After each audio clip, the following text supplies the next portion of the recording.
Good morning. हे बघा कोमलताई आहेत माझ्यासोबत आणि त्यांचा क्लास कंप्लीट झालेला आहे. पण त्यांना 1-2 क्लास राहिले होते. डाऊट असते ना की मला पूर्ण क्लास झाला आहे पण माझे क्लासमधले 2 दिवस राहिलेत. मला काही प्रॉब्लेम नाही, माझ्याकडून राहिलं तर मी क्लासमधले 2 दिवस पण देते. आता त्यांना साई पार्कला सोडलं होतं.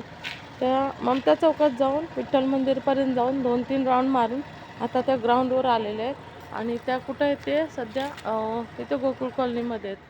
तर त्या राऊंड मारत आहेत. आता टर्न घेतात आणि टर्न घेत असताना मी इथं आलेले. ते पुढे येऊन टर्न घ्यायला चालू केलं, म्हणजे त्यांचं काम त्यांनी चालू केलेलं आहे. इंडिकेटर म्हणजे ते कंटिन्यू आता पूर्ण गाडी शिकलेले आहेत आणि फर्स्ट क्लास त्या टर्न इंग्लिश 8 का शिकतात ते RTO एक्झामसाठी तयारीसाठी इंग्लिश 8 लागतं त्यांना.